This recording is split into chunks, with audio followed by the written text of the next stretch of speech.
What's up? Welcome to S'mores Indoors, the counter programming to Dead Pit Radio tonight, apparently. Yes. I'm Corey, along with Jonathan, and What we've is got up, a couple y'all? other guys here so far. Maybe some more will be showing up later. First off, from Flesh Wound Features, Mr. Dan Shine. Dan, how you What's doing? up, guys?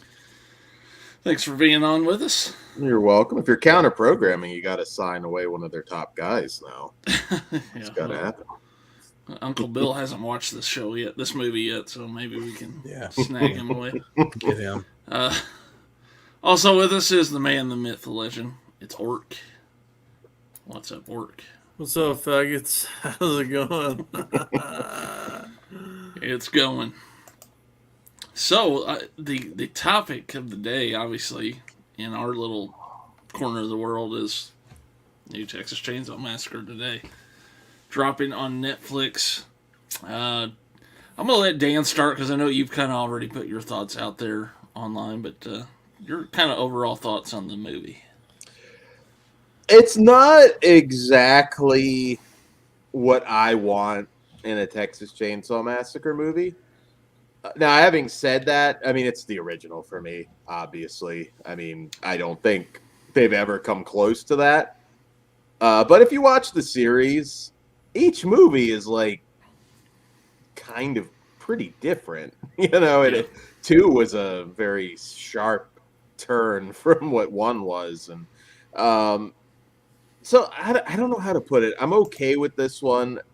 In terms of gore and carnage, I mean, that was all top notch. The wrist kill in particular, I thought was really creative. I don't think I've ever seen anything quite like that. It felt a little bit more like a Hatchet sequel.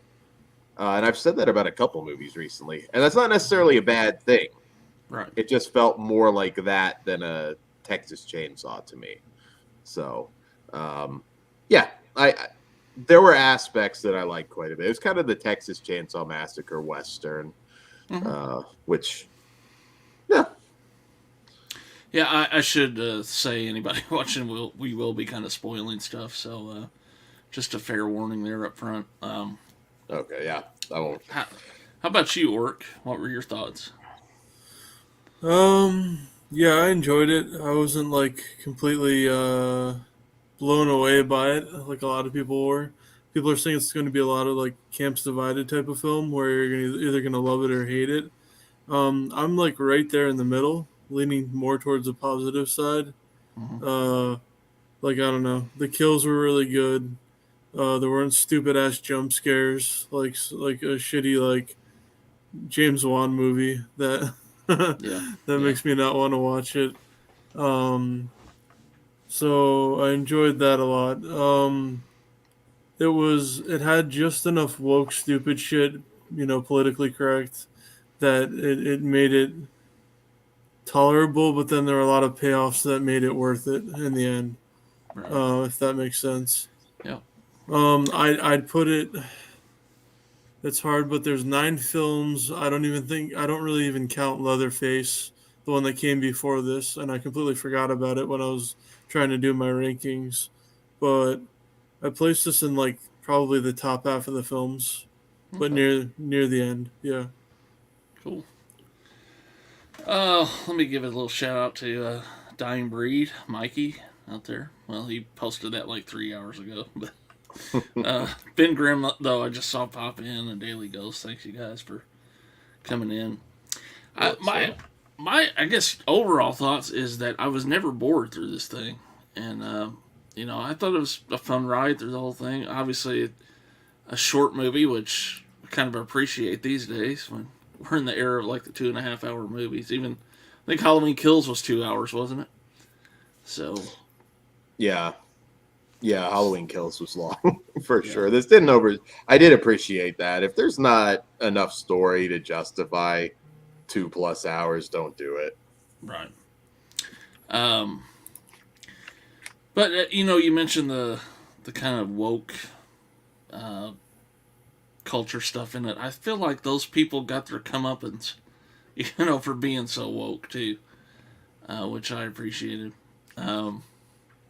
One argument was is that you don't care about any of the characters in it. Well, to me, watching it, and I've watched it one time, I felt like you weren't really supposed to. I felt like they caused all their problems, so I don't think, Leatherface wasn't out killing people until they kind of caused his mother figure or whatever she was to die, so.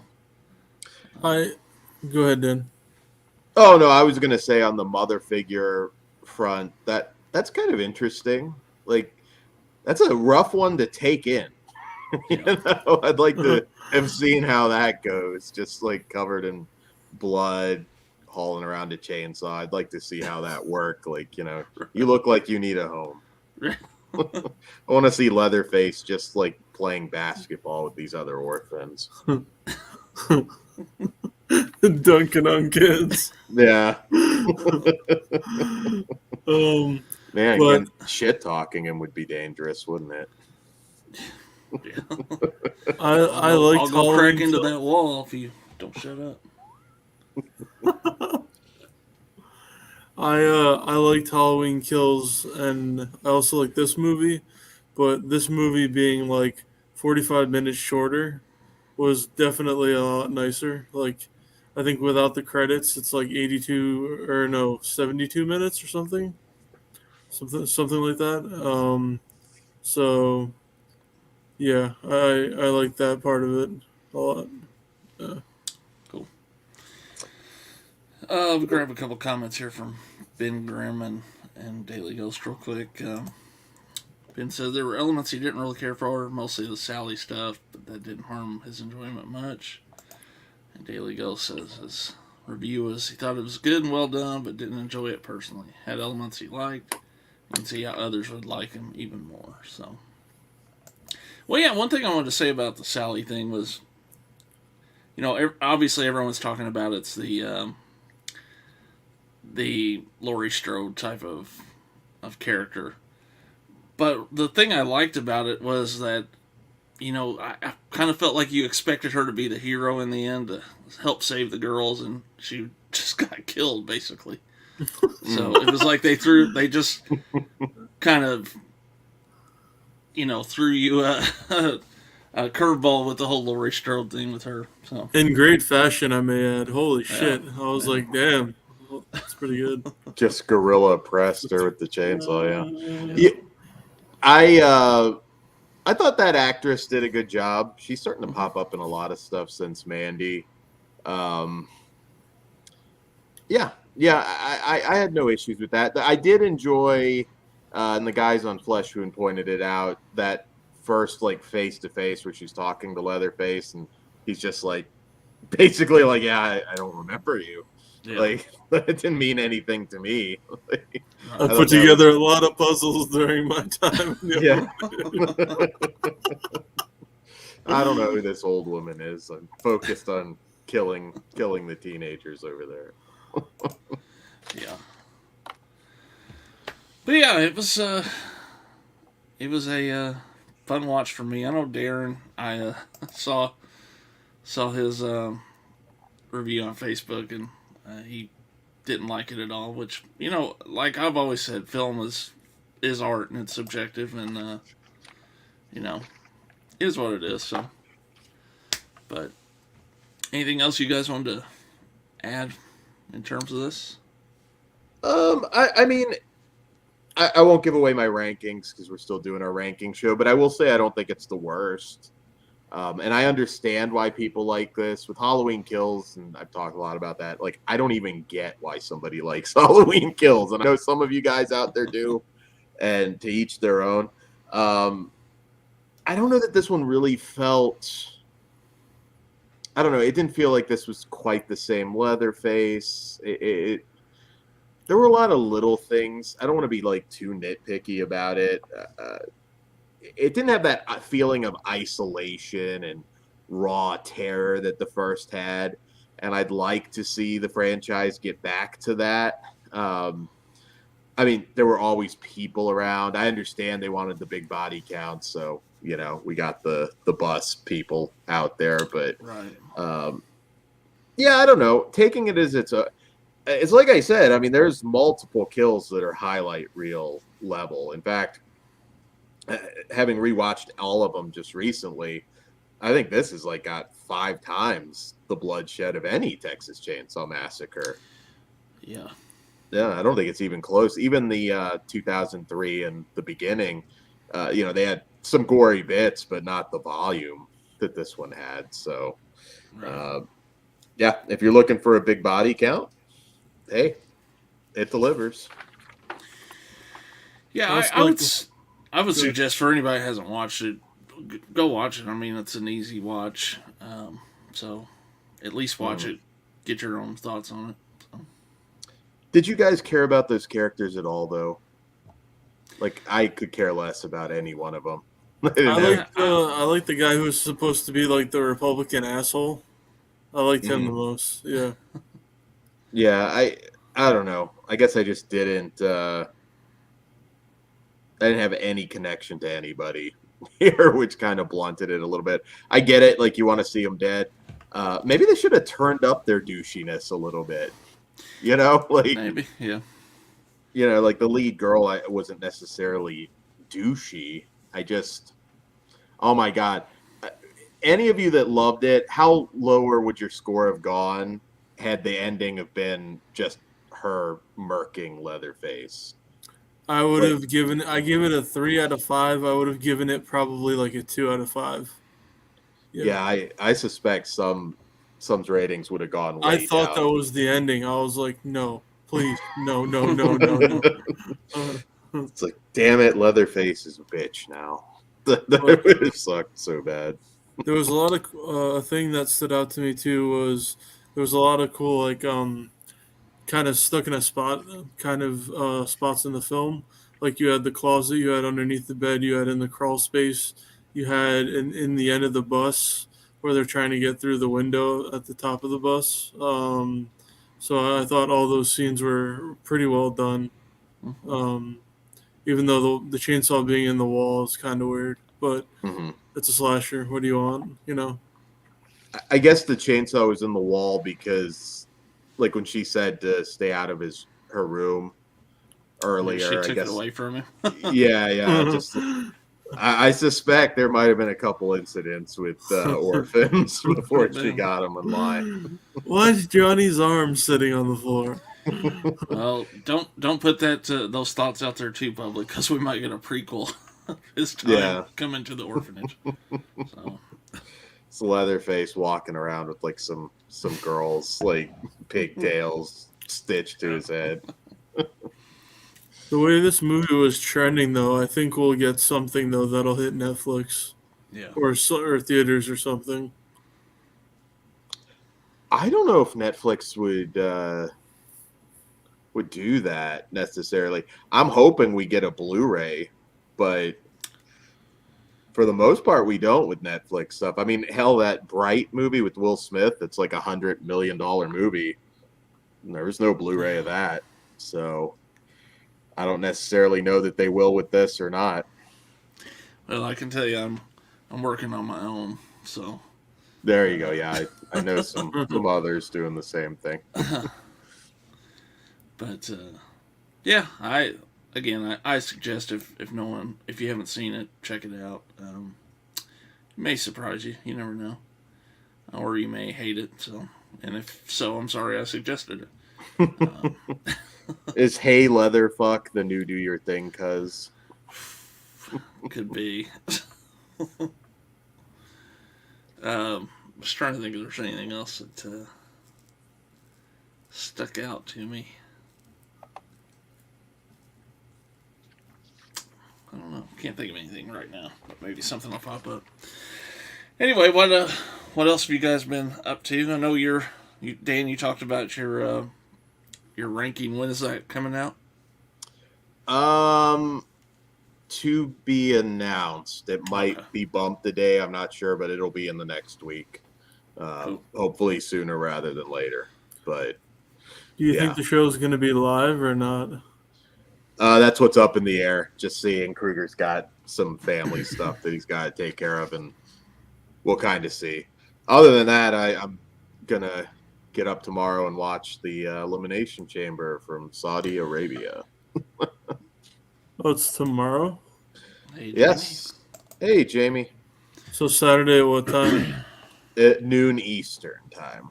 Noon Eastern. Okay. Yeah. So, yeah, word is that Cody Rhodes might be on his way there. So, Is this it before WrestleMania? Yeah. Yeah, I think this is it before Mania. Yeah. What's up, Jake? Before we get off of Texas Chainsaw, since Jake just popped in, I'll let you kind of give your thoughts on the movie before we move on. Well, unlike, I guess, Scream and Halloween Kills, I went in this with, like, no expectations. And I was pleasantly surprised. I liked it quite a bit. Cool. Any other any things you want to mention about it that kind of stuck out to you? I mean, it was probably the most brutal Texas Chainsaw Massacre. I mean, there was a little few things that I thought were kind of stupid, but it gave me what I wanted, so I really can't complain. I really hated the mask, though. Yeah, I didn't care for that either. I can't really put it into words, but it didn't feel. I've heard some people justify it, and I kind of get what they're saying, and certainly he wouldn't look the same as he did in the 70s, but yeah, the look wasn't as iconic to me. No. And I love that we hate all the characters, and they, pretty much killed them all. Yeah. No, almost none of the characters are likable besides the younger sister.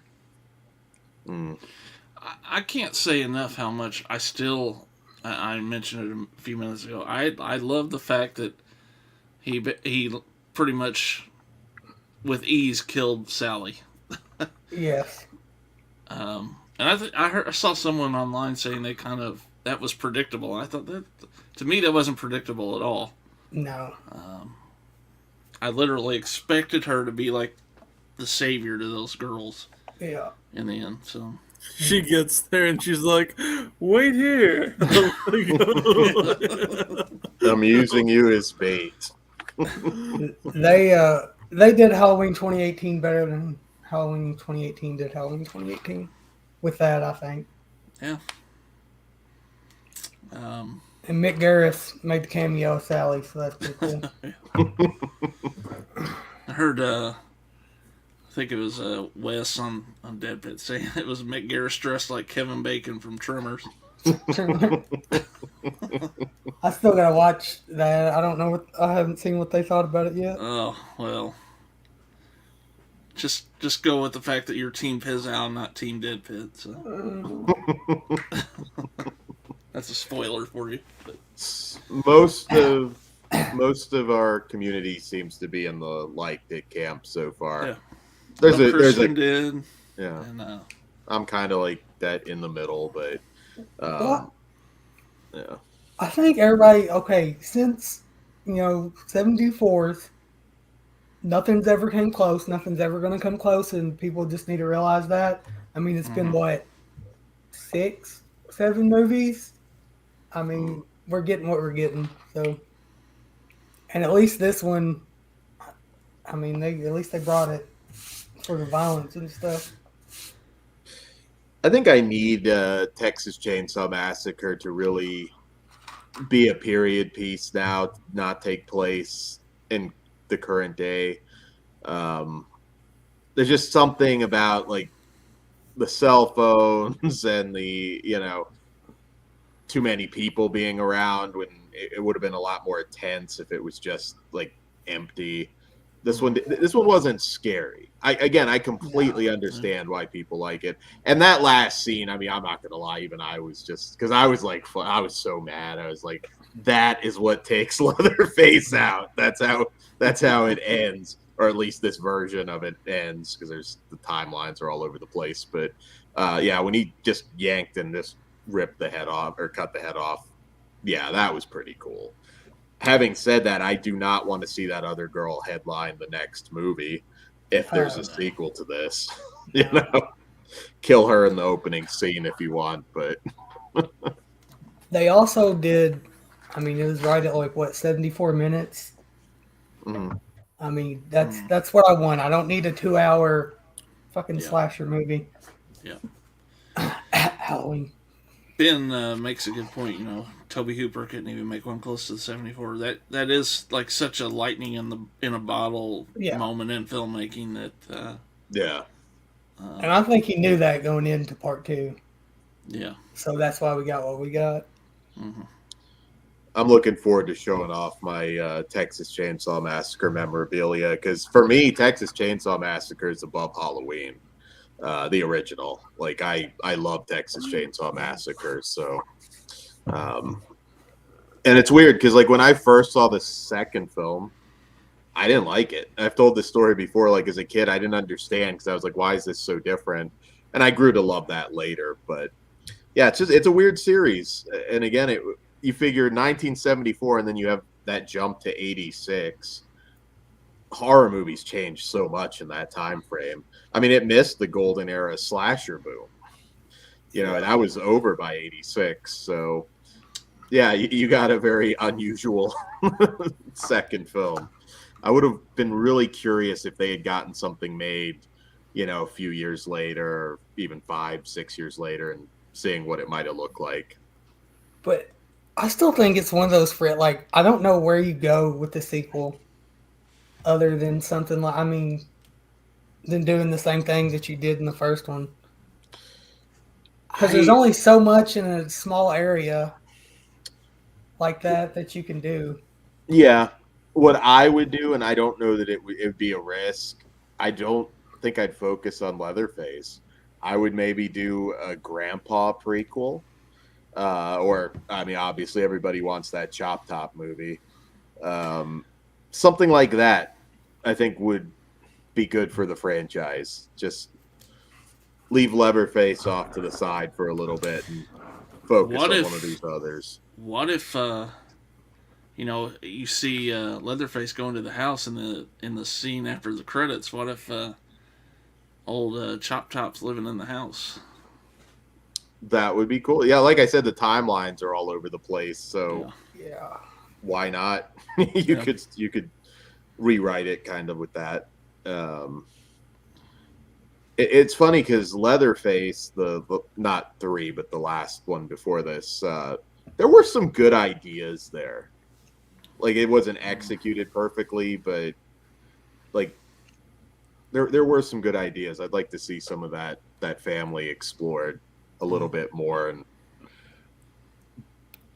I don't know, a solo movie. For some reason, the grandpa thing kind of interests me. Like, go way back and let's really see how some of this started. Yeah, I mean, it's always kind of centered around Leatherface, but the whole family is nuts too. You know?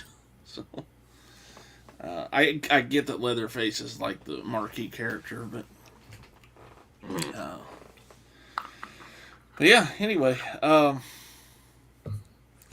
glad you mentioned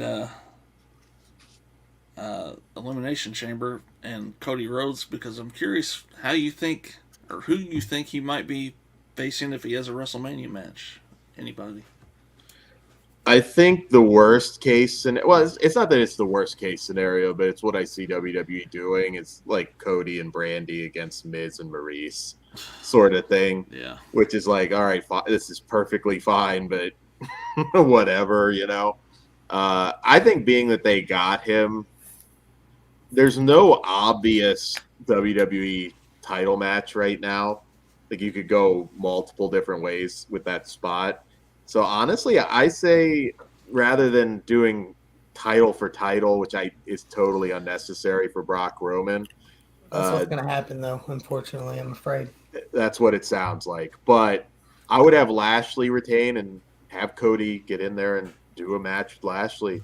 Just say I came back to, win that big one for Dusty, and you've got an interesting storyline. Capitalize while it's exciting, because in 6 months they might totally ruin it. And it's just Cody's back, and so what?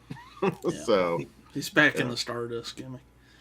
I don't think they'll do that to him, but he'll be like just another like upper mid card guy 50-50 trading wins with, Dolph Ziggler, whoever, I think they have a chance to do something big with him coming in. That being the first, he was a huge part of AEW getting started and coming back. In my head, I don't quite understand why he would leave. I mean, especially being that he had the EVP thing. I know that apparently his influence kind of waned as far as booking, and he really wants to book. I've not heard anything about this being true or not, but some people have speculated that maybe they offered him, like, well, hey, we'll let you book NXT or something along those lines. I mean, he has the experience now, and on paper, it's kind of interesting. Like, he's the guy or one of the guys that won that Wednesday Night War and beat them. So, sure, let's see what he can do with that for a little bit. But, yeah, I just think they have to take advantage of it fast. Don't just book him in some random match. Just go right for it. It's an exciting storyline. I mean, my God, it sounds legit that Steve Austin's coming back after 19 years. So I can't believe that either. Yeah, that's insane. He's really got to get a tan before WrestleMania.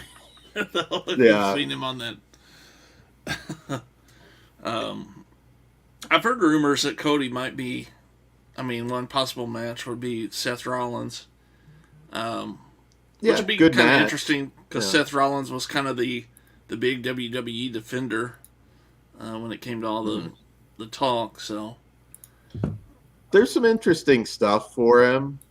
One storyline that I thought would be really interesting, playing off, just what's gone on with Triple H is, Cody's like the new favorite son kind of deal. Like all of a sudden Cody's in charge of NXT and, but Triple H has his health stuff. So I don't know that. I don't think that's going to happen at WrestleMania, but it could be something interesting down the line. Right now they've got to build some goodwill. So I hope they don't screw it up. Cody was always more of a WWE guy than an AEW guy. And I see no reason why he can't hold the belt. I mean, I think he's proven that the last, 4 or 5 years now since he left. Yeah. They'll probably mess it up, and he'll have his WrestleMania match will be with Madcap Moss or something. That's where he could be in 6 months, and that's the scary thing, because that's not. I don't understand Madcap. That is. I just fast forward that shit now. It's. I don't understand how anybody finds it entertaining. Poor Drew. Yeah. Yeah, it looks like he's got Happy Corbin at WrestleMania. So, oh boy, beat him in about 5 minutes, and hopefully that's it for that feud. Yeah, Ben mentions Cody's 2 shows on TNT separate from AEW. That's kind of interesting. Didn't they cancel one of them? They haven't been renewed, which probably has to mean canceled now. I don't know. Maybe USA can pick them up. It's possible. He's not going to be a judge on the game show though, because I think that's probably just going to go ahead without him. Wait a second. Goldberg is wrestling? Goldberg is wrestling tomorrow. Yeah, he's been wrestling a little while. What the fuck? You know what's really scary? Apparently, that Saudi money is part of the reason Austin's coming back, because there's a rumor going around. It won't be until the next show, obviously, but that he might get $3 million for a match with Goldberg in Saudi Arabia. Wow. And I don't know how that is. That might make the Undertaker match look like Steamboat Flair. Like, that could be really dangerous. When do you think that would take place? Whenever the next summer. Saudi show. Okay. Yeah, probably summer sometime. So what are they predicting the big matches are for WrestleMania this year? And do you think Lesnar wins if whatever he's in? He shouldn't. I mean, Lesnar Reigns is already a lock. Yeah. I think Reigns beats him. Yeah. I mean, Charlotte, Ronda Rousey's already official. I think Becky, Bianca, and that could end up being a triple threat possibly. What's up, Jay? What's up, Jay? What's up, guys? Other big matches. I mean, it looks like Austin, Kevin Owens. And that's such an interesting. He's going to have to carry. I mean, 19 years. There's guys that have come back after 8 years, 9 years, which is very hard. 19 years, almost 20 by the time he has the match is just, I mean, unheard of. Austin doesn't have to do a lot of stuff. He can get away with brawling with them a little bit, and but you still have to take some bumps. Yeah. I don't expect him taking fisherman busters off the top ropes or anything, but you're going to take power bomb. I mean, he probably would have to take that. It'll be interesting. I mean, I hope he doesn't totally tarnish his legacy. Yeah, but I've heard him say he would never come back. So they have to be giving him bukus of money to come back if he really is. I just don't see it happening. What? Yeah. Like, he can barely move. I mean, he's a pretty like Kurt Angle. The last couple stunners he's gave looked awful. Yeah, I can't imagine what he does with Goldberg. I mean, Goldberg hopefully he doesn't die. That's what I'm hoping for. That's why he needs to be dropped on his neck again. Yeah. Exactly. Good chance of that with him. Yeah. I think I'd rather wrestle a dead Owen Hart than Goldberg. Oh, Jesus. Oh, wow. I was telling, I don't know if I was talking to Todd or who I was talking to last night. If they had balls, the finish, because nobody would expect Owens to win, have him hit that pile driver just like Owen hit it and pin him. Yeah. Like, the heat off of that would be huge. They won't do it. It'll just be a quick match with a stunner and a 1-2-3, but man, that would be awesome. I want to go back to Reigns because let's say he does, beat Lesnar. Who do you think's ever going to be the one to beat him? I think somebody's just got to get really hot.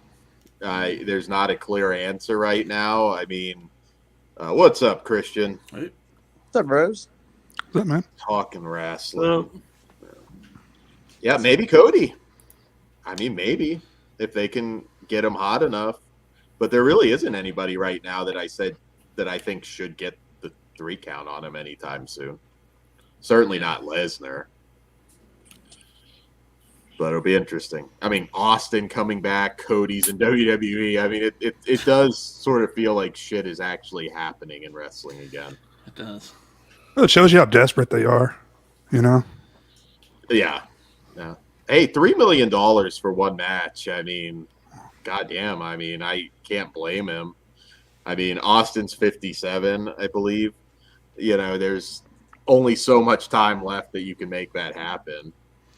Hey, he was wrestling McMahon when McMahon was that age, so. That's true. Might look more like McMahon this go round. He might. What do you think of WrestleMania, Christian? Like this coming year? Yeah, I don't know. I know you don't watch everything, but I don't know, man. I've been digging Roman. yeah. I like heel Roman. Him and Paul Heyman are just absolutely hysterical together, and it's cool. I think a lot of fans. I think some people don't give the fans enough credit. The fans don't. It's not that they don't like Roman. They can tell he's a naturally badass guy. You just gotta let him be that dude, instead of making him say "suffer and succotash." Like a stupid ass promo. I mean, what are we doing here? This Roman is so cool, man. Like, he's better. He's the best, man. I love Roman and Brock. Brock is hilarious. I don't know what happened to him, but this is my favorite form of Brock I've ever seen. It's just so entertaining. So WWE. It's that ponytail that does it for you. And he said he only did that because his kids said he wouldn't do it. Yeah. Dude, to me, WWE, I can't believe I'm saying this. Like, to me, I'm more entertained with WWE right now than AEW. I love Brock and Roman, man. They're the guys right now. So, I don't know, man. I want to see Roman headline though. Give him I don't know with what, but man, he's the man right now. Well, it's 2 nights, so Brock Roman will be one night for sure. I don't know if they'll risk if it's Austin versus Kevin Owens. I don't know if they'll risk that closing. I think the one of the nights will be Ronda and Charlotte. Fuck that. Probably. I don't know about Ronda, man. I think she's. It's one thing when Brock came back to UFC after, literally almost killing Heath Herring and winning the belt and then, beating a couple other contenders and then coming to WWE again. But like Ronda lost and then came to WWE. So it's like she came in on a low note. I was never a big Ronda fan. I thought she was a badass UFC fighter, but once Holly Holmes knocked her the fuck out, she's no superhero anymore. I mean, she's got one thing. She knows how to armbar. That's it. Yeah. Well, she's no superhero. Like, she was a superhero to so many people. And then when she got knocked out, she came to WWE. What's so great about that? Kurt Angle won twice. Yeah. Yeah. She lost her confidence. Her confidence was just gone. Yeah. You could tell. Mm-hmm. I mean, you look at the guys, a lot of guys that come in from high notes. Like Kurt Angle, we all know, won a gold medal with a broken freaking neck. And then he went to WWF and, he was the real deal. People took him like he was the real freaking deal, But when you lose, you just damage goods. I never bought into Ronda when she came to WWE. She was never my cup of tea. I understand why they did it. I mean, one thing I will say, her success as a pay-per-view draw is why WWE started pushing the women more seriously. 100%. I mean, they looked at that and thought, oh, shit. Like, we can actually make money. And it's like real, not that well known, I guess, but like when they signed Sasha Banks, they specifically said, get us somebody not very well known that can just go and they can wrestle like a guy. And yeah, they started taking it seriously. So nothing else. They have Ronda to thank for that, I guess. I'm indifferent. I think she'll have a good match with Charlotte, but yeah, I'd rather it be like Rhea Ripley or Shotzi or somebody like that in that spot. But and I mean, what was her gimmick in UFC? She was just like the Terminator look, right? She didn't really cut. Yeah. Well, I mean, she can't really talk that. She's not really flamboyant or good.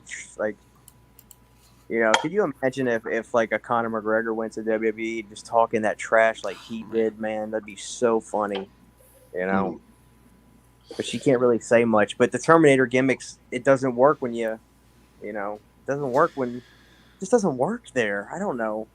And to me, call me crazy, I think Charlotte Flair looks like she could or Rhea Ripley look like they could beat the piss out of Ronda in real life, man. Yeah. I mean, those broads are strong looking, yeah. Oh. I'm really shocked Vince hasn't thrown some money at McGregor just for like a Mania or something. I don't give a fuck, man. Dude, he can talk such good shit. He's the best, man. He's so good at talking trash. He's lost though too recently, which might make him a little more affordable. Mm-hmm. Because I think at one point when it looked like that might happen, he just wanted so much money, or he was making so much money. Like, why would he bother, training for a wrestling match? That fight was great too. He like broke his leg, and then he was just like cursing the guy out while he was just sitting on the mat. He's like, "I'm gonna fuck you up." You see it work by him doing that, though. In my eyes, he didn't lose any value. Because to break his leg and to still be shit talking, that's the most badass thing I can think of. He's a genius, man. The guy He's knows a terrible, terrible person. Oh, you have to have a street fight that ends up around a bus. Play off of that a little bit. Have him like throw somebody through like a bus window or something. Did you see when he sucker punched that old man? Yeah, in the bar. Yeah. Oh, Yeah. Jesus That fucking Christ. asshole, man. He was like that close though to like getting deported. I think from what I remember of that. Well, and he rapes girls like, I mean, it's like every other day you hear another rape allegation from this guy. He's had a lot. It's weird. Sports stars seem a little more immune to that than actors, though. I've noticed that. Like they don't get canceled as easy for some reason. So what are you guys talking about? This Steve Austin's supposed to come back? Is the report? That's the rumor. I mean, and it all adds up. Kevin Owens has been shit talking Texas in his promos, and almost all the side. I think one thing I heard was that apparently Austin has like a wrestling ring on his compound now. All of a sudden, that he might be training in, because by goddamn, they better really rehearse that match well, because 19 years is a long time to not do something and then try and come back. I can see the lead up now. He's going to have Owens on that Broken Skull sessions at some point, and it's going to start the feud there or something. You know Listen, what? you Canadian son of a bitch. I want a Texas death match. Steve Austin needs to have Mike Tyson in his corner again. Yeah. Stone Cold. I almost wish Owens had something going with Sammy right now, because just even having Sami Zayn in on some of that shit with Austin would be hilarious. But looks like Sami Zayn's got Johnny Knoxville. So Chael Sonnen would have been a good heel if he would have came. Yeah, he would have. he was rumored for like a long time that they were talking to him, but yeah, I guess it just never happened. Yeah. But hey, the promos, if nothing else, would be hilarious. I mean, Owens at the top of his game. What? You know, Yeah. Austin could still talk, if nothing else. What? What? What? What? That's good. That was good. What? Like you're taking a shit while you're saying it. What? What? What? Give me hell, yeah. Kevin Owens, what? You got a beer belly. What? A beer belly. What?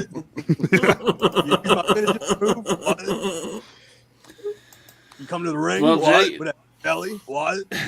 You wearing Jay, you and what? Christian came in a little late. You guys want to give your thoughts on Texas Chainsaw? Yeah, no, Kristen got his review up. I had a good time, man. I thought it was fun. That's all I have. I had a good I time. loved it, man. It's exactly what I wanted, and I would have bet every penny I had this would have been a horrible piece of shit, but I was really surprised, and I loved it. Cold beer.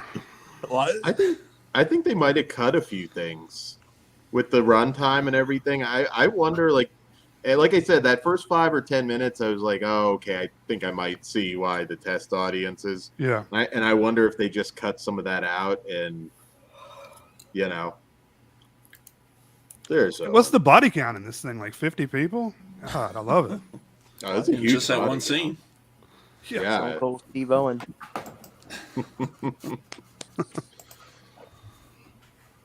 That's actually a good lineup tomorrow. The last couple Saudi shows haven't been half bad, to be honest. I mean, it's still kind of weird, you know, just being there, but, you know, they've been fun shows. It's going to be a lot of women wrestling in T-shirts tomorrow. Yeah, pajamas. Yeah.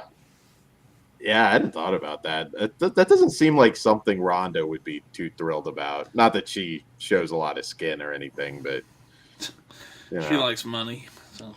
Yeah.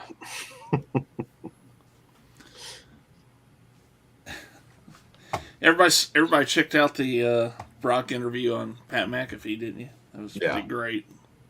Yeah. Yeah. Mm. Yeah. If you can get it out of him, he's always had a lot of personality. Like he had that reputation for not being able to talk, but Brock can talk.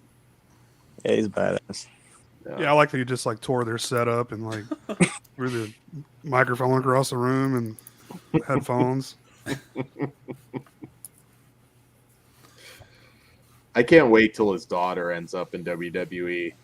I mean, she looks like his twin. It's so weird. You're gonna just see her suplexing the shit out of Charlotte in a few years. God damn.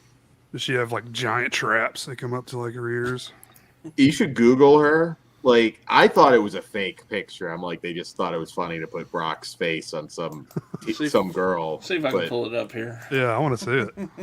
Yeah, and I was like, oh shit, that's not fake. Like, just, and all she'd have to do is come in and just do his moveset. That's it. Like, she could come in, just suplex the shit out of, Sasha, Bailey, whoever, and you've got a money act. All right, I found her. Could make Dewdrop her female Paul Heyman or something. That her? Oh shit. Yeah, and that's not the worst photo of her, but yeah, that's like. Hey, Corey, pull up that one right next to it. That's the same picture of her, but then it's got Brock laughing. Click that one. It's like Brock, even though it's got my daughter's freaking crazy.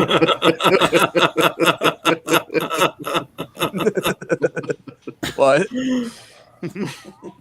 It's like he knocked up Dolph Lundgren or something. It's just, something's wrong. That's funny, I must eat you. Have you seen his daughter? Dolph Lundgren.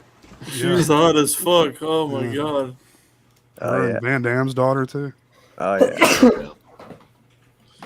Yeah, Van Damme's got a very attractive daughter. He appeared in like some movie she starred in. It's really shitty, but it's being a good dad. Out some pretty good kids too. I hope they're legal of age anyway. I think one of them is. They're pretty girls, man. They are. He's like, hey yo, I'm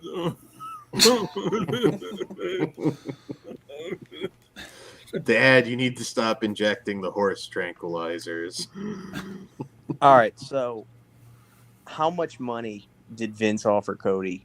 I mean, because he had to go back for money. Why else would he have gone back? Huge money. It had to be huge money. You know what I mean? Cody's smart too. Like, I would say, like, I'd want to know what my WrestleMania plans were also. Because there's no reason I see him do it to not be like champion. I mean, if he's gonna do it, he may as well do it now. I guess he's not a spring chicken anymore. He's not old, but he may as well get that money while he can. That's why I love Kevin Nash, man. Kevin Nash has always said it's always about the money. Yeah, it's fucking true, man. I mean, seriously. I should have picked it up. He's got a new movie out. It's like some like super strain of, I don't know if it's literally COVID, but I guess basically COVID. Awesome. And he's like a conspiracy like nut job that's like trying to kill people in a bar. It looks horrible, but I was thinking it's at Walmart. I was thinking of picking it. I think it's Lockdown or something like that. Who is in this? Kevin Nash and some no names, basically. He's the villain. Dude, how funny is he in the Longest Yard remake? Oh, he's hilarious. He's hilarious. He had an interview a while back. I almost felt bad for him, where he was just talking about, like, there's just only so many acting roles for 7 foot tall, 60-year-old men at this point. There's just only 60? Damn. He's 60, man. I think Nash is, he's got to be at least as old as Austin. So if not 60, he's turning it soon. Yeah, dude, he's such a badass. I love Kevin so much, man. He's so funny and smart, and just I could listen to him talk all day about fucking anything. Yeah, he's cool. I'm surprised he hasn't tried to take some of that Saudi money, to be honest. Nash is 62, by the way. Yeah. Wow. He could probably have as good a match as Goldberg can. How funny would it Oh, be? yeah. How funny would it be if Diesel showed up to Saudi Arabia and on the way to the ring he broke his quad? On the way to Broke the his ring. hip, man. All these guys are gonna break their hips. Well, I gotta tell you, man. I think I told Dan. I might have told all you guys in our group chat. I can't remember. These Saudi shows, right? They are what they are. They're kind of fun. But I just remember when Goldberg was supposed to fight the Undertaker. Oh, They come on at like 1:00 in the evening here, 12 Yeah. noon, because of the time zone change Mhm. difference across Yeah. the world. I took off work because I was so excited to watch Undertaker and Goldberg live. I lost 12 hours worth of pay that day to watch that match live, and I got I'm such an idiot. I lost money to watch this. You almost That- got to see Undertaker die in the ring. Exactly. Goldberg too. Yeah, his head Yeah. spiked. Yeah. I was just like, I can't believe I lost money to watch this. I felt like such an idiot. It was so sad after that match. That look Undertaker had on his face, like, well, we just took a giant dump in the ring. I felt so bad I for him. really think that they could have done something half-assed if that hadn't have happened. I can't remember it being abysmal before that. It wasn't. But sometimes those matches take a minute to get going. It started with the typical spear fest that they've been doing. It's almost a shame they didn't wait a little bit longer, because if you watch Goldberg's last match in Saudi Arabia with Lashley, it wasn't half bad. I mean, they had to keep it short, but they set up some good stunts for him and everything, and it was entertaining. It just wasn't meant to be. But fuck, Austin Goldberg. I don't know what you do there, because you can't have either guy just quickly beat the other one. I mean, it's they're not going to accept just Austin hits him with a stunner real quick and beats him, or vice versa. I don't know. It's like you watch Austin on this interview stuff he does, and Austin looks good. I mean, he looks great, quite frankly. What am I saying? Like, especially for his age, but like mobility. I mean, does that word exist in his vocabulary anymore? I mean, dude, his legs, he's got like contraptions on them. He can't bend his knees. Yeah. I'd rather him not do it, but then again, money is money. I would never hate on anybody for taking that money, but it's just like he went out on top damn near, man. It's just how many guys come back and then it's just like, oh shit, remember when he was awesome? I don't know. I don't know. I like his interviews. He's a great interviewer. I love his shows. I just then again, man, watch, as soon as it happens and that glass breaks, I'll be getting off my ass. Yeah. Will he be wearing a t-shirt to the ring is the question. Yeah, probably. Oh, he's not in bad shape. 57. That's what I'm saying. He does look great. He actually looks, dude. He just looks like he got older, but like he still looks strong as shit. Yeah, Seth honestly would be a good opponent for him, because Seth could bump around for him really easily, and but yet at the same time, you don't want a nearly 60-year-old Austin coming in and just beating everybody in short matches. Well, let's throw Foley off the cage. Throw that fucking bastard off the cage. I was almost disappointed. I don't know if you remember, they were setting up a feud with Dean Ambrose before the Shield was even a thing. I don't know if you remember those vignettes where he kept showing up at different things for Mick Foley, and I was like, that would have been a fun feud, even just the promos alone. A lot of people forget about that, but yeah, it was pre-Shield. But we're talking about Undertaker and Saudi. He had a couple rough ones in a row. That match that him and Kane had with Triple H and Shawn Michaels was rough too. I will say though, that one, I don't think that one was as rough as people made it out to be. I think part of that too was the fact that Shawn Michaels just did it. I mean, he looked old. Triple H got hurt too early, I think, in that match. Yeah, Triple H got hurt. I thought they did okay. I mean, there's not a lot of guys from that era that can still truly go now. So, that match, I mean, I don't know. Goldberg Reigns. That could be a shit fest, possibly. I don't know. Yeah. It'll depend. I mean, Goldberg, like I said, he had a good match with Lashley, but I don't know if he's going to be able to do that with Reigns or not. Guess we're gonna find out in about 12 hours. What time is Saudi tomorrow? 12 Eastern is when it starts. Yeah, I believe it was 12 Eastern. I'm gonna make sure I don't forget because it is weird watching a pay-per-view that early. But 2 Elimination Chamber matches, it should be fun. And if Cody's going there, he should know what his WrestleMania feud's gonna be. I would think. I don't know if he's gonna crash the Chamber. Or some people said maybe he'll take Austin Theory's spot or something like that. Yeah, I heard someone saying that their prediction was he was going to debut the night after WrestleMania. I'm like, there's no way he's not having a WrestleMania match. Yeah, take advantage while there's hype. Yeah. You wait. Once you get to that point where it's just another match with like The Miz, then the excitement drops off and he's just there.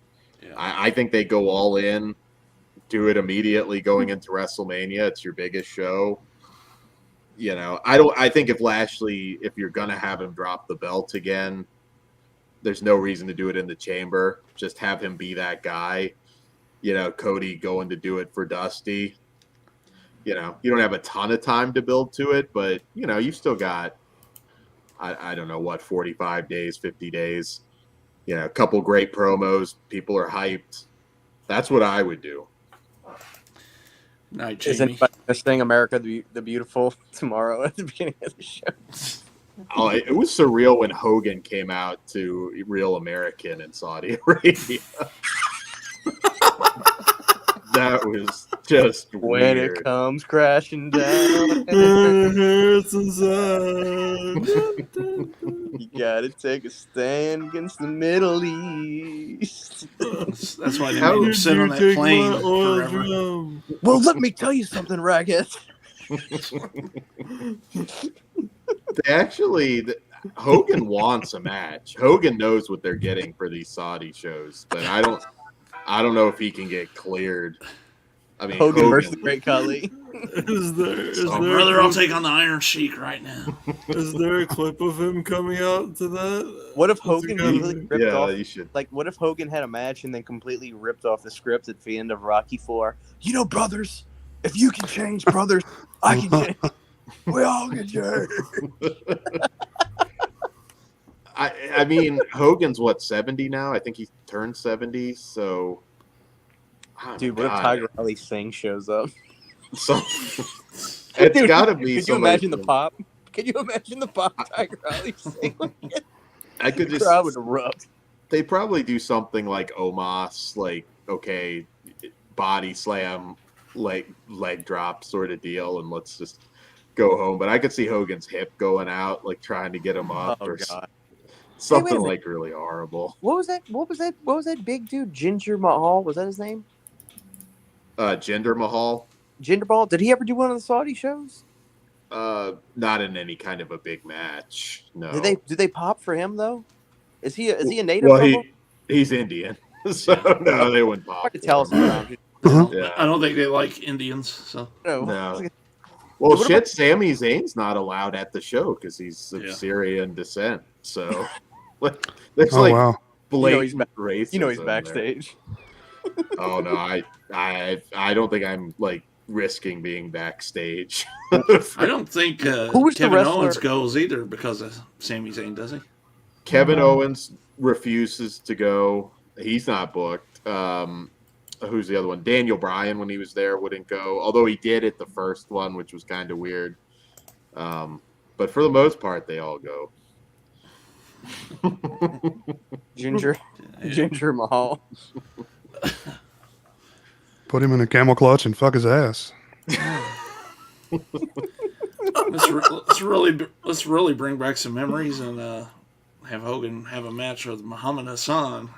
Could you imagine classic '90s Jerry Lawler walking to the ring, like cracking jokes at everybody in the audience and talking shit? That'd be the best, man. Well, he comes back to gorilla position, and they just told him he's been sentenced to death. You got the government goon squad just grabs him. It's got to be strange being there, especially that time when like they were like grounding the flights and everything. Like in the back of my head, I'm thinking like, well, they're probably not going to kill us because everybody knows we're here, but they could if they wanted to. It's not like there's any kind of like process there or anything. But that there's a photo if you Google it of Brody Lee, like just looking like miserable, just standing on the tarmac, just like looking like he wants to die. It was just so fucked up. That trip's brutal. A lot of them talk about it later on, but is it worse than North Korea? Oh, probably not. North Korea, and that was a different time too. Like there was no social media or anything, so a lot of those stories didn't get out. But yeah, Scott Norton said he thought they were gonna like execute him. Did I not hear that they're trying to set up another North Korea show? If WWE can get paid for it, Vince will do it. Vince won't care. I mean, I don't think even for the money that I would go to North Korea. No. I think I'd just be like, well, look, I'm not gonna. They'll have Hogan and Goldberg there. Yeah. Scott Norton says he doesn't want to go back. I sure as hell don't want to go over there. Austin loses to Kim Il-sung.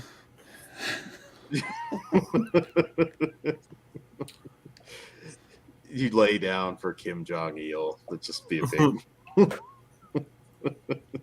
Austin just starts shooting on him. That's by the way, that North Korea Dark Side of the Ring is a great episode if you haven't seen it. Yeah. I like Bischoff in that episode, man. He's just like, I just went running and everybody lost their fucking minds. Yeah, everybody that I've heard that has actually been there, it's just so surreal. There's just like it's something. I've known people who have been dangerous places that were like veterans or whatnot, but just some of these stories I'll read about people that have been to North Korea. It's just insane. Like the fake grocery stores and all this different shit that they do to put on shows for people. God, I can't fathom, especially right now. I feel like people know a lot more about North Korea than they necessarily did back in 1995. Mm-hmm. Those are some of the best documentaries I've ever seen. Oh, yeah. Yeah. I just like the story of the Ric Flair helicopter on the helicopter. Yeah. The tailspin, as it's called. I don't know like what is and isn't true. I mean, he definitely whipped his dick out and did the helicopter. There's no doubt about that. But like those stories were always out there. So like some of the people that were getting all outraged about it, I'm like, who knew that story? Imagine these guys are doing like hardcore narcotics all the time. They're doing shit like that constantly. The only thing that I found interesting was after watching that episode, I went on, just typed in like Plain Earth Mel on Google and stuff, and I was trying to find out new information. For what it's worth, that broad that was in the flight attendant broad, she has like a criminal past too. Like she got arrested for like stealing jewelry or some shit. So she's no saint either. So I don't know. She got a good payout from that. So yeah. I mean, some dude wants a helicopter in front of me and I get paid for it. So if that's the case, spin that meat, baby. Just don't make contact, and spin that meat. I'll take my check when we land. Yeah, exactly. I mean, he didn't touch her. I mean, as far as I understand, it's hard to say. There's like different accounts of it. I mean, that was definitely a wild plane ride. There's no doubt about that. But yeah, with wrestlers too, stories do change over time. Too, some get a little bigger, some details get added in. I mean, there's no doubt. Look, that was a thing. Like everybody said, like if everybody had seen Ric Flair's dick, and not just in the locker room. That was just something like Rick like would pop you at a bar in like North Carolina. It's like, watch this, and he'd come out with his robe and just start like whipping his dick around, and nothing would happen to him. It was the 70s and 80s. That's the figure four. Yeah. Yeah, just put the waitress in a figure four, and that nothing would happen. It just that was Ric Flair. So,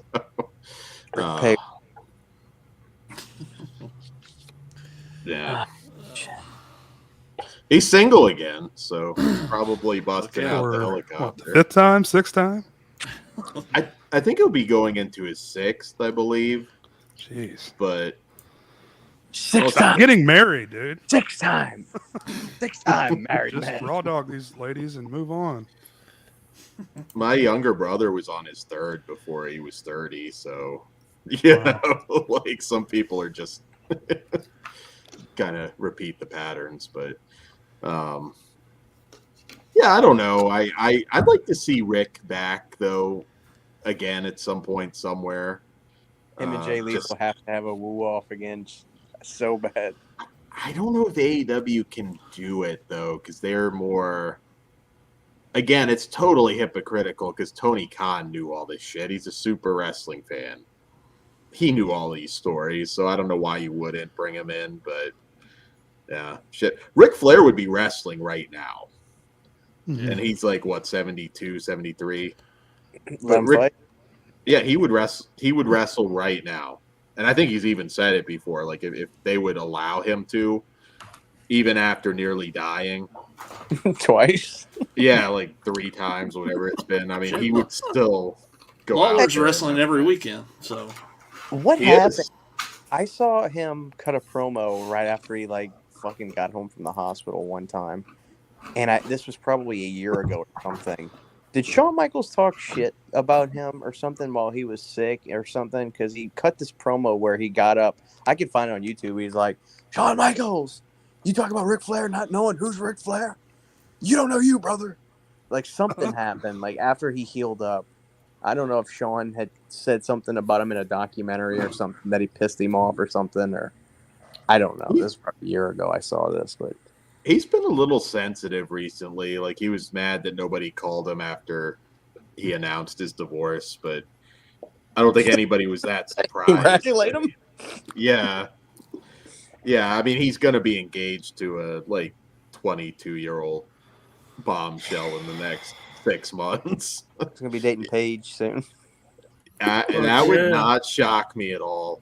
Actually, that'd be a fun storyline, just like Ric Flair. I didn't mind the shit he was doing with Lacey Evans before she got pregnant. I actually thought some of that shit was kind of funny. I love the old plan they had for Stacy Keibler. He was going to be her dad or something when she was dating his son in WCW or something like that.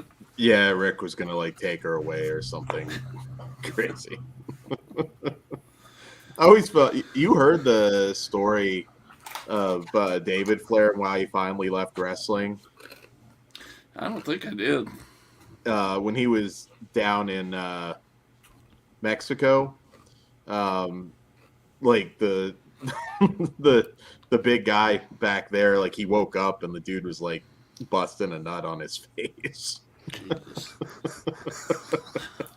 just rubbing one out. And yeah, he never wrestled again. He went home, and that was it. That was the end of David Flair. Isn't I think him and Rick are kind of on bad terms now, aren't they? Or that's what I heard. From what I understand, David Flair kind of blames him for Reed dying. Oh, okay. Yeah, I mean, I don't know if they've fixed that or not, but I think that little clip they had of David Flair in that doc they did, I don't think he was on it a lot because I think he was like particularly harsh from what I understand. Thank you, TikTok superstar there. My buddy's son. Nice. Yeah, that I miss the old days where it was just the Wild West in wrestling and anything goes. Yeah, I just miss being so invested in it, every week that it felt like I couldn't miss the show, and now I rarely watch it. So, wish we could hit that type of era again here coming up. Maybe we will. Maybe this is the start of it.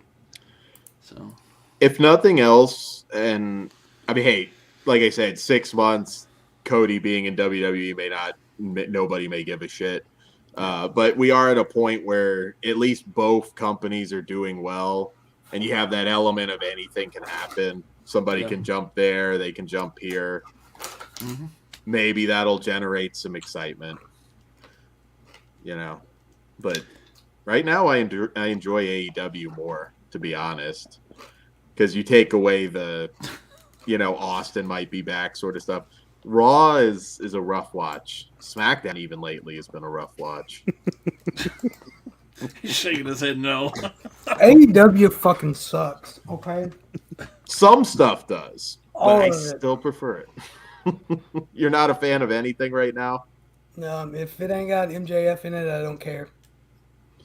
Well, he's fantastic. And then let's have a able to make have a gimmick match to a match that don't need a fucking gimmick. Well, they can overdo that for sure. When MJF steals up, I hope WWE throws big money at him. Yeah, I do too. I mean, I think he's worth it, but they haven't had a champion that's worth a fuck in this whole run that they've started. Kenny Omega sucks. Hangman sucks. You didn't like the match with Archer? No. Oh, I thought that was a good match. No. They just I hate it. I can't stand Moxley. I liked him. I don't like him either. Before. And then they all want to bitch about WWE and being alternative, but they try so fucking hard to be WWE. Supposed to be just wrestling, and they'll have fucking 40 minutes of somebody talking. They have had some promo segments that have gone too long. Although their promo segments have been better they're not as forced as WWE. That's one issue. Like somebody said earlier, suffering succotash by. Yeah. I mean, they're given a lot more freedom. Yeah. But there's only so many of them that can actually talk anyway. Yeah, but even somebody like Drew McIntyre, you saw little bits of them trying to make him John Cena, and I'm like, no, just let him be Drew McIntyre. He's a great. Too, so. But I don't know. I like Drew. I can't stand him. Here's my sword. Again. We're the sword prop in a fucking wrestling match. The He-Man. Yeah. If he drops, I have the power. That might be a little too much. I hope he does. Well, he doesn't have shit planned for Mania. So. Well, yeah. Why not just go ahead and do it? Shit. Yeah. And another thing I hate about AEW. Let's have these big announcements, and it's Keith fucking Lee. Wow. Wow. Woo, he's fucking awesome. Not. There's nobody really. There's no Band-Aids left now, though. I mean, that's the thing. Some of these debuts, it's okay, Punk was really the last big one that you can get. I mean, big debuts now are going to be, could they snatch Bayley or Sasha or somebody like that at some point? I mean, they just need to look at Ruby Riott for a reason not to fucking go. What cracks me up about Keith Lee is I have nothing against Keith Lee, but his claim to fame is he's a fat guy that can do a flip. Yeah. And he's fucking 40 years old, so you got to do something with him. You're going to have to do it now. Yeah. I will say, though, that they picked Isaiah. That was a great first match for him. That Veal, where he just chucked him the entire length of the ring, was pretty damn cool. I wish they'd bring back the guy with no legs. He should have had a match with him and just throw him to like the 10th row. That would have impressed me if they'd have done that. Every time that guy shows, I mean, nothing but respect that you're able to go out and have a match, although it's ridiculous that you do a 619 with no legs. But yeah, the Spike Dudley Bam Bam Bigelow spot where he just like literally just throws him into the crowd would be awesome. I was at a really shitty show where a big guy tried that spot and just chucked the guy right on the guardrail. Like, and they had like the steel guardrails. Like, he just totally ate shit and just cracked his fucking ribs. It was horrible. We all had fairly favorable reviews, Garrett. I know you hated them. Middle of the road with me, I guess. Yeah, Dan's middle of the road, but yeah, maybe leaning more negative. If you'd like a link, I can send it to you if you want to come on and talk about your dislike for it. But so far, it's lent more positive. Although with movies like this, sometimes you got to give it a minute and see where it settles. You know, sometimes, like, I'll notice. I mean, there's people that still love Halloween Kills, but I've noticed they're a little more realistic about it as time goes on. Because I've talked to people who liked it, who will admit certain things that they didn't see, like, on that first watch. One thing I was going to say, and I don't know if there's any correlation, but I know I've noticed a lot of people that like this also like this year. And I like both. It's kind of interesting. That's Dan's favorite movie of last year. I know Dan hates it, but I thought it was okay. I mean, I'll never watch it again. But I'm not a big Candyman fan in general anyway. So. Oh. I really like the look of it, for sure. That really. Yeah, I thought it shot really well. Yeah. I like the score too. The new score they got was. I felt like it was different enough from the '92 film that it kind of separated itself out a little bit. I know it kind of was woke. That's probably my only complaint with it is how woke it was there at the end. I'll really also, kind of, I'll also kind of agree with the people that hated the ending of it because I do feel it was a little messed up. But heavy-handed. The ending. That was your favorite part? Yeah, I liked it. I thought the ending was pretty cool. CGI Tony Todd. Yeah. I think one of the things about the original '92 Candyman is that movie is like a pure horror movie. There's no gags in that movie. That is just like pure dread. So I just, but again, like any franchise, I mean, 2 wasn't anywhere close to 1, and 2 kind of missed the point of 1 because Candyman was not the killer in 1. Candyman wasn't real. So, and of course 3, is awful, but I'd still probably watch 3 over the new one. To be honest, that's a shitty movie, but still, I don't know. I just wanted to point that out. I thought it was kind of a weird coincidence that I feel like some of the people that like this one today too, which is I don't. With Texas Chainsaw, like I was expecting it to be really woke and like everything else has been lately, but it's kind of anti that. Like it's like here's a bunch of stupid hipsters. Let's watch them get their heads chopped off. Yeah, sure. Oh, that were the source of all the problems in that too. Right, I mean, right. They kind of came in trying to, and without even actually having a title to the lady's house. So. I was mentioning this too before you came in, Jay. I love the whole Sally storyline, how they kind of threw the Laurie Strode thing on its head. Yeah, and she just died. Yeah. I don't know why they couldn't get Marilyn Burns back. Come on, man. Yeah, she's dead anyway. Just throw her out there.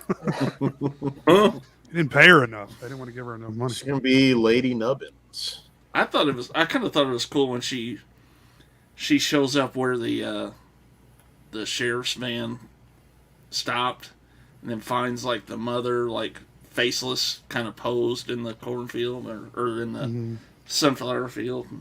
Blonde, yeah. That was kind of a cool look or scene. The whole bus scene I thought was really cool and well done. Yeah. And when the black guy, like, he's walking down the street and the guy says, "Hey, I'm talking to you." He turns around and his face is like gashed open. Like, I love it. Dan, where would this We've fall? already been canceled, so it's all right. Dan, where would this fall on your ranking, like, of the franchise in general? I can't give that away yet because we're going to record the show. Okay. I'm still deciding, truthfully. Not the worst. I'll say that much. Dude, Definitely not the worst. This may be my second favorite film next to the first. Wow. Like, honestly, like, I know it's a bold statement, but I'm not the biggest fan of Part 2. I know people love it, but yeah, it's just not for me. Yeah, you'll all have to weigh in when we do that one because I'm curious to get everybody's top list. But and I think a lot of those are on Netflix. I may go back and try to watch some of those. I'm not watching the remake or the beginning, but I may watch. I think there are only 2 other than this new one that are on Netflix. Oh, is that right? 3D is on Peacock. Okay. I thought I saw 3D on Netflix, actually. It might be now. Yeah. I know it wasn't when I was going back and watching them. 3D beginning and the remake are all on Netflix. now. Yeah, I think that's all they have. But yeah, I need to watch the beginning. The Dario. And Leatherface. I've not seen those 2. Take all 3. Field, the Dario, and I think Brewster. Leatherface, the second Leatherface, is the worst one in the whole franchise. Yeah, that's the one I haven't seen. But I completely forgot about it. I thought it was so shitty. It's so bad. Terrible. It feels like how many prequels, man? Sorry. I'm assuming, Garrett, that's your least favorite Leatherface, probably. I think you said that. That one feels like they just had a script and added Texas Chainsaw to it. I remember being really excited because, I mean, it was the team behind Inside. I was like, oh, they're going to slay it. But that really suffered where they shot it. I mean, Bulgaria, and it just, yeah, that really hurt it. I mean, it had other problems too. But there were moments of that movie, if you go back and watch it, where, like, they were on to something. Like, but it doesn't quite get there. At this point, I will say this, irregardless, just roll with this Leatherface now. Go from here and, like, actually do a proper sequel, and we'll see. At this point, I don't want the sister to be the headline girl in that one, though. No, I don't think she needs to be any either. I mean, yeah, just leave it at that. We don't need to see her again. just come up with something else. I don't know. Franklin's got a family member or something. If you have to tie it in. I think originally I read somewhere that she was supposed to be in a wheelchair. Like, wow. When she got in that school shooting, it was going to be she was in a wheelchair, but they ended up changing it. Guess they shot this one in a better part of Bulgaria for really? Wow. Leatherface. Yeah. Well, you kind of get I mean, it's kind of mostly in that town, so it's a little more disguised. That's interesting, though, because I heard it wasn't Bulgaria. So although I knew it wasn't Texas, but yeah, they weren't actually at the gas station then. It did say Bulgaria in the credits, I'm pretty sure. The house at the end credits is the same house from Rambo Last Blood. Oh, is it? Yeah. That's interesting. Yeah, I mean, it worked a little bit better in this one, I guess. But that last one, too, even some of those actors, they just looked like Eastern European. I did not buy that I was there. I mean, I would say spend some damn money and shoot it in Texas. You know, like, it's not going to be a huge budget movie. But if this is overall popular, which I think it will be, build off that and really do a proper Texas Chainsaw Massacre now. Just bring back that isolated setting and go for the scares again. You know, I heard someone online saying they thought that maybe the person living in the house that he walks to in the end is the dude that was washing the windows of the van in the original. I'm like, oh yeah, that's a great character that we're gonna get behind us. Well, he would be like 100 and something years old by now, right? It's just Caviezel taking a shower. Yeah, Fuck yeah. yeah. I'll watch that. That's Daddario. I could sign up for. She's living there now. They're both been taking a shower. Fuck yeah. Just say you bring Bill Mosley's ass back and make him chopped up. Yep. I'd be fine with that. Yeah, I mean, you can take that character now and do whatever with him. You know, you don't have to go off of 2. Just, yeah, he's in the house, and yeah, that'd be kind of Get Matthew cool. McConaughey back. Yeah. I'm gonna pass on that one. The dog will hunt. But yeah, I love Part 4. I love. He's driving a Lincoln.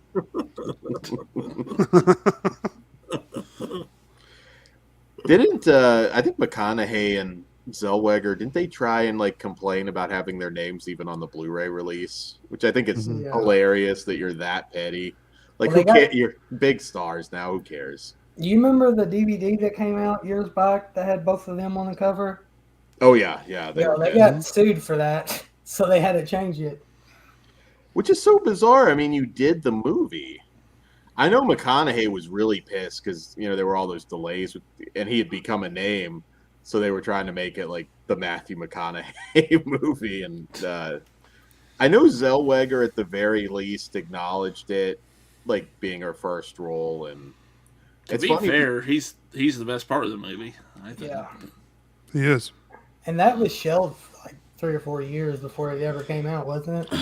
Yeah, because he had become a name at that point and was really angry when they were going to put it out. Yeah, I think because of their popularity is the only reason they released it, right? No. Yeah, like I think that was they probably dropped that like right after he got real big with A Time to Kill or something. And I think it was in that kind of era. Oh yeah, Fast Times I think was around that time. Yeah, that too. Yeah, he was furious. He was furious. He was not happy. I think Zellweger might have been another year or 2 before she really kind of exploded. But what was that movie? Nurse Betty or Show Me the Money or what was Jerry Maguire. Yeah, Jerry Maguire. Yeah. It's funny if you watch that documentary on Part 4. Just seeing like Zellweger interacting with their stunt double and like obviously having a lot of fun shooting it. So I think I don't know. I mean, I'm like, well, I wouldn't have done all this other shit if it weren't for that movie. I mean, even if you hate the film, just embrace it. I mean, got you noticed, got you a career. Exactly. I don't think I'd be that guy to shit on. Yeah, you know how many people would love to have that job that were waiting tables and shit? You know? Oh yeah. At the end of the day, I've always said it. Like, if somebody came to me and said, "Dan, we want to make you, I don't know, insert iconic horror role," even if the movie were shitty, I would still consider that a huge honor. Like, huge. Yeah. And any movie like that is always going to have somebody that loves it. Like, you know, I don't care for 4, but I know there are people that love 4.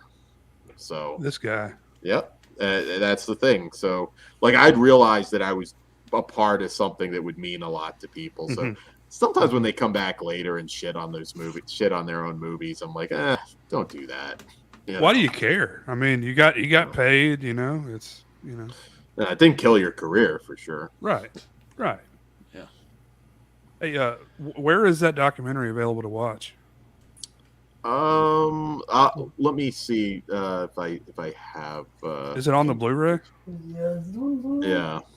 Let me check. My copy's right back here. Yeah. I've got the DVD. I was going to go pull it up, but Jennifer Aniston's mad at Leprechaun as her original nose. It does. Look what Jennifer Grey did, though. Like, a lot of actresses will get the nose job, and doesn't. Fucked her up. Yeah, it doesn't. Killed her career, right? Yeah. Yeah, I thought she looked great. Looked really distinct, and yeah. She was on my top 10 hot girls list. Oh, when we did that. She aged well too. At least I don't know if I've watched her in anything recently, but she still, looked pretty good the last time. I think she was on some sitcom or something. Looked really good. I don't see nothing about a documentary on here, just behind the scenes footage. Yeah, I'll check for you, Jay. Cool. Yeah. I'd love to see that. If you can find it somewhere. Yeah, I think this is probably definitely middle of the pack at least for me. So, like I said, I need to watch those other two. But from everything I hear about the recent Leatherface, it's probably not going to be moving up the charts. And I know a lot of people like the beginning, so I don't know how you guys are on that one. I was actually at a Fangoria Weekend of Horrors where they had the director and producer and most of the cast there for that one, which was really cool. Was Jordana Brewster there? Jordana Brewster was there, which was... Oh, wow. I'm trying to think. I guess she did do... Because that was unusual because she had already done Fast and the Furious by that point, I believe. Or a couple of them. She didn't really become a big star beyond that, though. Like, she was kind of one of those ones, she's like, oh, I've got this now, I'm good. So I don't have to do. Hey, it doesn't matter. Yeah. You know what I'm saying? She did the Chris... Well, she did. She was in other movies, but Chris Tucker, just like, fuck it, Rush Hour, I'm making millions and millions off of these movies. I won't bother doing anything else now. Don't you think it's kind of weird? At least in my opinion, I don't think Jessica Biel became much of a huge star. But she married Justin Timberlake, so she probably didn't have to. I guess that's true. She did okay. Yeah. I mean, she still looks pretty much exactly the same, too, which helps her. She was on that show, and I haven't watched it, but I heard it was really good, The Sinner. Like, I guess each season's different. It's like a sort of true detective type thing. Where it's a good show. I haven't seen past the first season, but I like the first one. I think Bill Pullman. Bill Pullman is in each one is the detective, I believe. It's like who killed the person, like that's like set up. Like this person killed that person, and it's just more why. That why is kind of the mystery of each season. I've been meaning to dive into it. I just haven't. Yeah, I haven't seen any of that. We got Alexandra Dia Yum Yums. Yeah. She's everybody's obsession. Best looking 40-year-old in Texas Chainsaw 3D. Is that the franchise with the hottest women, or what is? What do you think? I think so. Texas Chainsaw is pretty damn strong. Yeah. You go over Absolutely. that list. Terry Oh, go ahead. Right with the reboot, the remake, and then the beginning, and then 3D. Those three movies alone conquer basically any other movie franchise. Yeah, I mean, not necessarily the new movie, but those other ones. No. Yeah, the new one might have brought it down a notch or two. Yeah. The other, and don't count Leatherface. That one doesn't fucking count. It was funny. Somebody was like, "Where was the iconic booty shot?" And I was like, "Who the fuck are you gonna do it with?" And you might as well just Sally or something at this point. Probably more so than the new castmates. Yeah, when Mick Garrison and Sally's one of the hotter women in the. Yeah, Mick, we need to get you in some booty shorts, man. Get that shot. It does look like Mick Garris. I thought that was a man for half the movie. Sally got a sex change. Sally's got an Adam's apple. He whips out the chainsaw and Sally just whacks him with her cock. Just knocks Does a helicopter. Yeah, just Leatherface doesn't quite know how to react. He's never engaged in that form of combat before.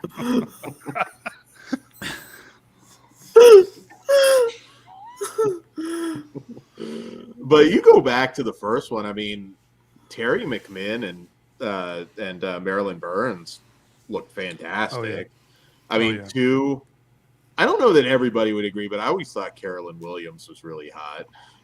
Mm-hmm. Kate Hodge in 3. I mean, I'm a big She-Wolf in London guy, so I loved her. Mm-hmm. I'm not like a huge Renee Zellweger guy, but the other actress that played McConaughey's girlfriend, I keep forgetting her name. She was a looker. Then you go to the remake, which you had Jessica Biel and Diora Baird and Diora Baird, hell yeah. Yeah, met her. Beginning Jordana Brewster. I wouldn't be like top for me, but she's attractive. Mm-hmm. It's pretty strong franchise in terms of hot horror chicks. Definitely solid. Fuck yeah. Oh. I'd say more so than Friday the 13th, because that wasn't all. You didn't always have like a bombshell necessarily, or you might have had like a small, smaller role bombshell. But I'd There's a lot put of it fives in Friday the 13th. Part 5. movies. Yeah, she takes the cake. Part 5. But I know that I'm gonna take some heat for this one, but Heather Langenkamp is cute, but not. I don't know. I've never lusted after Heather Langenkamp. No, you're Totally right. agree with you. Yeah. Totally agree. Like she's got that girl next door thing going for her, but Tina though, on the other hand. I was an Ashley Lawrence guy. I mean, maybe that's just because I'm a Hellraiser guy, and she kind of looks the same too. Like she's also aged really well. speaking of Hellraiser, I told Jonathan about this. I feel like I got a pretty good deal. I've got a sealed copy of the Scarlet Box coming. I got for $100. Oh, that's not bad a good at price. all. Yeah, good price. I need that as well. I didn't think I'd ever probably have it because a lot of times it's like 200 or so. But That's well worth it, and you won't be sorry, especially with all the new Hellraiser stuff coming soon. Yeah, which I'm optimistic about. Hellraiser in 4K. Yeah, it'll That's come. what I want. There's two different. There's a show and a movie coming out, right? Yeah, Hulu. Is it in the show? I get mixed up. Hulu is the movie from the Night House team. But is that where Pinhead's going to be a girl? Yeah, which I don't really. My thing about that, if you go by the Hellbound Heart novella, Pinhead was kind of well, number one, wasn't really Pinhead. It was an androgynous kind of, like you could have had a girl or a more feminine dude play that role. Now, I don't know that they're necessarily doing that. It may still just be the Pinhead we all know, but I don't know. I think it's better to do that than have somebody mimic Doug Bradley. Yeah, they tried that a few times. Didn't work out. Yeah, Overweight Bradley. That's like my life story. There's a lot. I don't know if you guys have read like the Boom graphic novels. There's a lot of awesome story they could do with Hellraiser, with Kirsty Cotton taking over for Pinhead, and like a lot of crazy shit in those graphic novels. We will tear your fridge apart. If the show is being... He was sitting on that one. Oh, I didn't realize that McConaughey's girlfriend was the stripper teacher in Varsity Blues.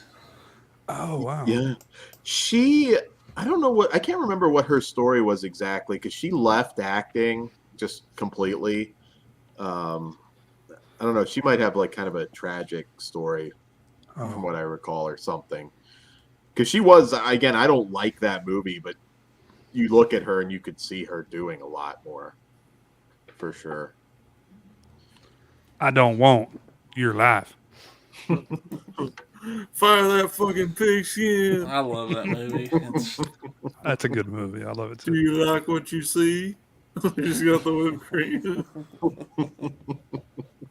Allie Larder was just on a Creep Show episode last season, I believe. Cool. Yeah, she popped up on one. That season stunk too. I like Creep Show. I don't know. I want to see the Marilyn Manson episode so bad. Yeah. Jake's That's got to exist somewhere. Negative right? Nancy here tonight. Yeah. Jake's on that haterade tonight.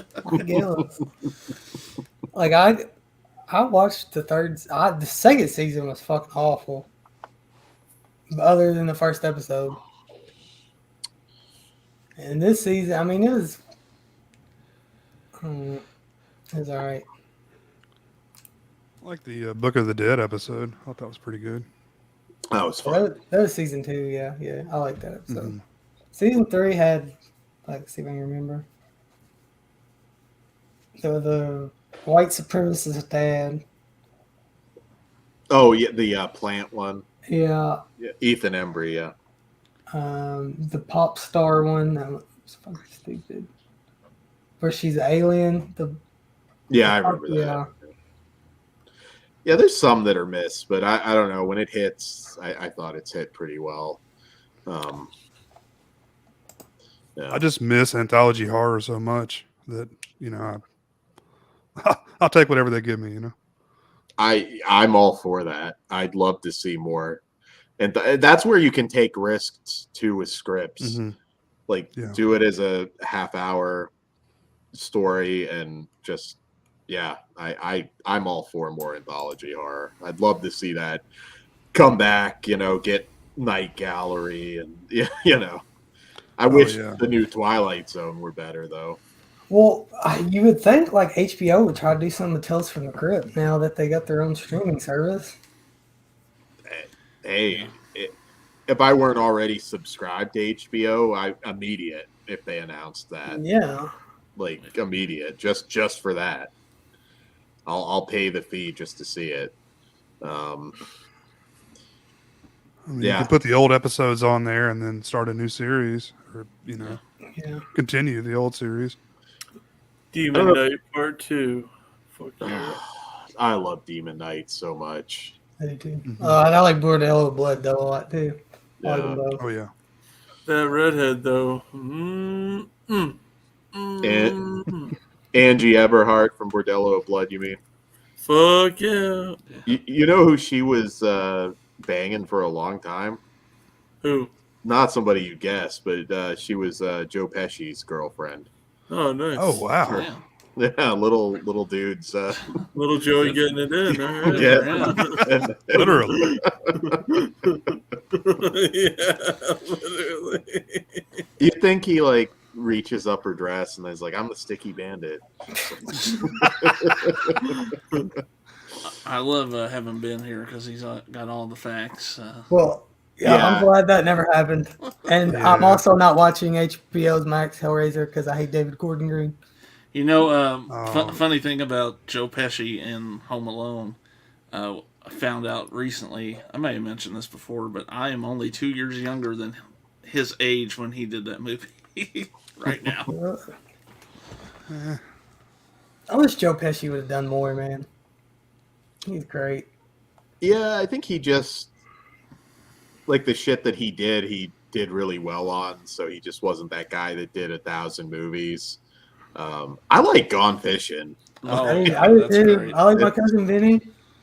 Yeah, 8 Heads in a Duffel Bag. That's what I was about to say, Yeah, even some of those. I don't know that those were the prestige films that maybe he wanted at that time, but yeah, I thought he was always great. Do I fucking amuse you? I'm dying to see the new Lethal Weapon now. Yeah, what was that finished before he died? I think they were pretty much in pre-production, but yeah, I guess Mel Gibson's doing it last I heard. So that's cool. Yeah, he's in some. He's a competent director. Yeah, he's also. I saw a trailer today. My niece dragged me to that Uncharted movie, and I saw a trailer for some Mark Wahlberg priest movie where he plays his best friend or something. Oh, Yeah, that looked decent. Probably not one I'm gonna see, but I was glad to see Mel Gibson, in a serious role. mhm. He has a few. Get the Gringo. That one is really good. I love the Gringo. Yeah. Was it Bloodfather? Bloodfather? Yeah, I really Yeah. like that one. Yeah, Bloodfather was good. I mean, he's kind of starting to do the Bruce Willis thing a little bit, but I haven't seen anything like god awful from him yet. Yeah. No way he needs the money. Come on. Well, the thing about that, like we were talking earlier about Shawn Michaels coming back for that Saudi show, and I think there was some interview with him at one point that, like, he assumed like he was just good for life when he retired, and he wasn't quite good for life, and it was a big money offer, and he took it. Even if you've got money, if someone's like, "Here, do 10 minutes worth of work, and here's $3 million," that's hard to like.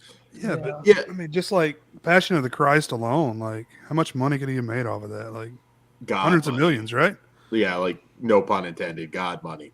He made he bankrolled that, I believe, himself, and that was, I think, like the most profitable movie, because I think it was like a $10 million movie, or if that, and it made huge.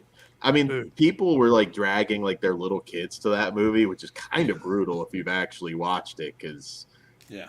like That shit played for probably 3 years here. Like churches would rent out the entire theater, Yeah. So- It was a big money maker.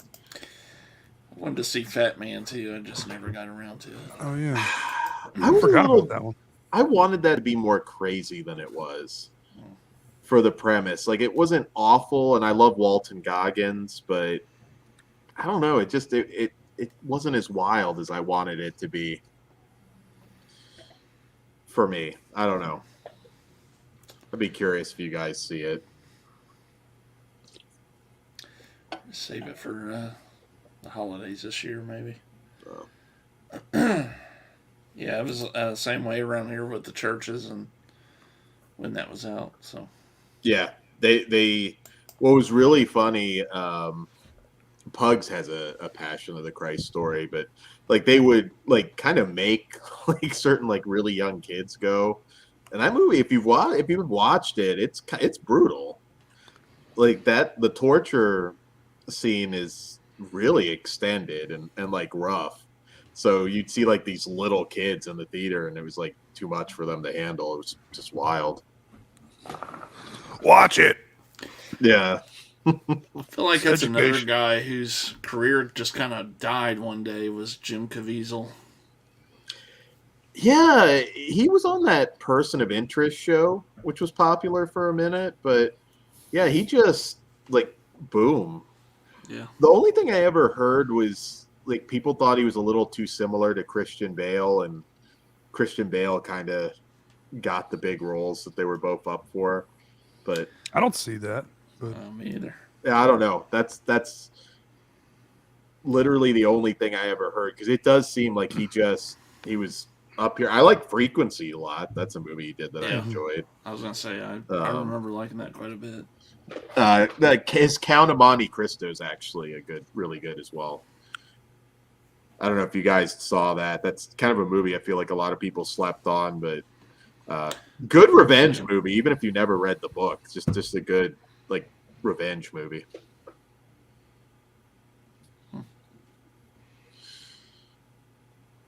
Yeah, it's weird how some people just kind of fall off.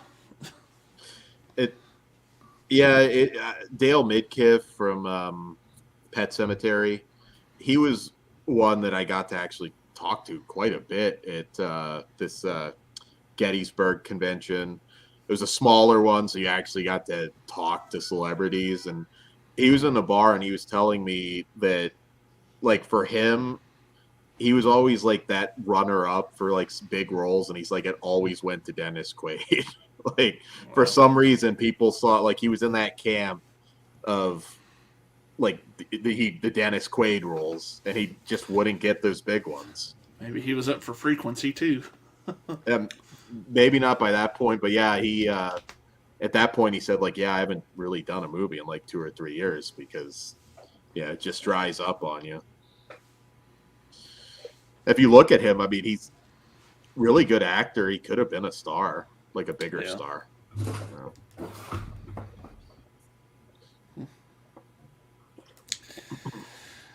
Well, guys, I guess we'll kind of wrap her up for the night. Sweet. I'm gonna go around, let everyone plug their stuff. Jay, you want to get us started? Jay the Stingray on all social medias. Check it out. Awesome. Jake? Slaughterport on YouTube. How about you, Orc? My name's Orc. That's all I need to know. Everybody knows you. You can see him on Natasha's stream. Fuck yeah. Go back and see that if you have. Oh, man. I already have a recliner. Oh, it's hilarious. Dan, as we've been talking about Texas Chainsaw, you guys have the rankings coming up, but what else you guys have coming? We'll have that coming soon. Flesh Wound Features on YouTube, Flesh Wound Radio on Twitter, and I'm Flesh Wound Dan on Twitter. So yeah, check that out. We've got a bunch of other stuff coming that's escaping me right now, but yeah, we put up a lot of content. Oh yeah. Over on the Bell Classics channel, I just ended a 6-day long stream of Art Bell today. Jesus Christ. It was. When is that archived? Because obviously I couldn't listen to it all. I don't think that archives, but. Oh shit. Okay. So yeah, unfortunately, but we might do some more stuff like that eventually on there. It kind of wipes out my internet here at the house to do that, but it will still be uploading shows like we were before over there. Over here, maybe next Friday we'll hit up Family Business again. Sweet. Keep going on that. In March, I want to do a little. Since we're talking about everybody's favorite horror movies of all time, we'll do a little March Madness to figure out what's the greatest horror movie of all time. So we'll kind of have a panel and we'll vote on the matchups, and whoever gets the most votes will move on to the next round, and we'll find the definite greatest horror movie of all time. So I think that'll be a fun show. Fuck yeah, that's dope. And then also, some of us guys here are now rocking with the Oculus Quest. And at some point I want to try to do some kind of stream from the metaverse. So We'll have a big orgy and some VR porn in the metaverse. yeah. Oh yeah. I'll pay to watch that. I tuned in and Hayden was like grabbing everybody's boob or dick on that. So yeah. But yeah, guys, stay tuned for that stuff. We'll have an announcement for those shows coming up soon, and especially that tournament. I'm excited to get that going, and I think that'll be a fun one.